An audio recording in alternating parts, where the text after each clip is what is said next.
everybody. Hi to our members of the Business Mum Collective. I'm Lisa Pearson. If you don't know, I'm the Mummy Whisperer.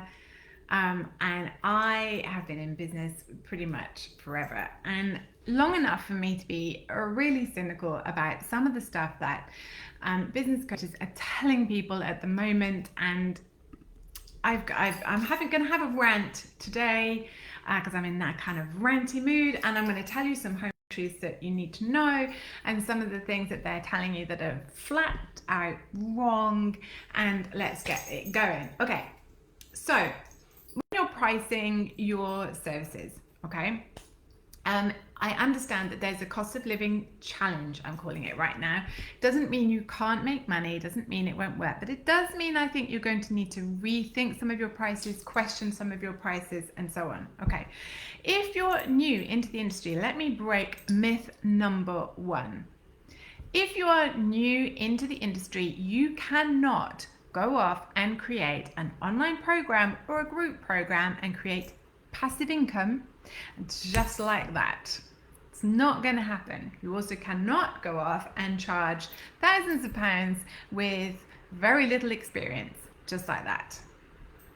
No, it's not going to work. The number of business coaches charging people a fortune to tell them that that's viable is just so incomprehensible and unethical, and it drives me mad. So let's look at the actual truth of moving through from a new entrant to getting more experience to being mega experienced. Okay, when you first start out, set a good price. Yes, absolutely. But they're going to say, charge your worth.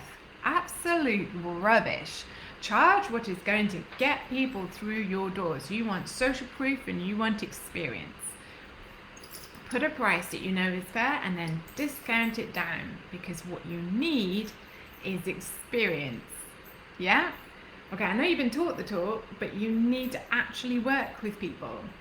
And you need testimonials and you need social proof.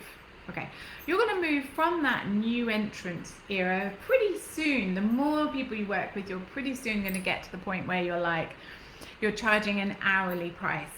Right, and then you're going to get to the point where you're not so happy with an hourly price because you're not getting the results. So you're going to create a package, but it's going to be still based upon an hourly price. You know, you're probably going to charge like, you're going to have a one-to-one and you're going to charge, you know, maybe a certain percentage off if they buy 3, or you might do 6 for the price of 5 or something like that. It's around this stage that things start to get really, really interesting. This is where you're beginning to look at what value are you actually providing for these people in terms of money saved, stress reduction, health improvement, quality of life improvement, and so on. And you're moving into the what value am I giving and what is the transformation I'm giving. And at this point, you've got some really interesting business models. There are 3 business models, one of which I don't like. Okay, let's go for the one I don't like.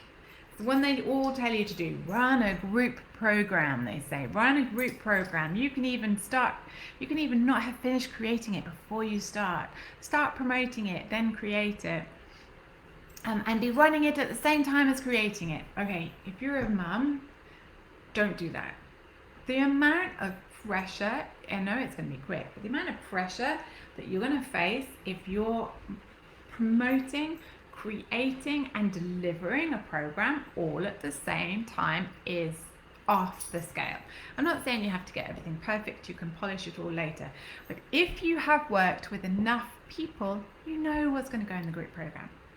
Okay, so but there's a problem with the group program. The problem with the group program is the reason that people are coming into your group program is because they can't afford to work with you one-to-one. Okay, but if they can't afford to work with you one-to-one, are they actually really ready for it? Now, I'm not going to discuss that into a lot of detail now, but I don't think they are. The other problem with it is that if your clientele is mums, then it's very difficult to ensure that they are going to be able to concentrate, because group programs are normally a short period of time, 3 to 6 months. Something's going to go tits up for them because that's what happens when you're a mum, and they are going to have at least a month out where they're not going to be able to get the benefit from it. Now, this is not the problem for you if that's not your clientele, but there is that issue. The other issue is that it's going to be tricky. Are you mega organized? Do you have a system where you know you're going to get results for a high percentage of those people? Because otherwise, they're basically paying quite a high amount of money, and it's not so sure whether they're actually going to get any results. That's the other problem with the medium level. The other problem is that the medium price competition was already high. It was already a very, very, very squashed market. It's even higher now. I've seen some massively big coaches, their prices are dropping, and so they are squeezing. That medium price is squeeze, squeeze, squeeze. So it's not my favorite. So what I recommend is the low cost membership or the high value transformation. So let's very briefly look at those. But hold that thought, because I'm going to have to come back to you in a second.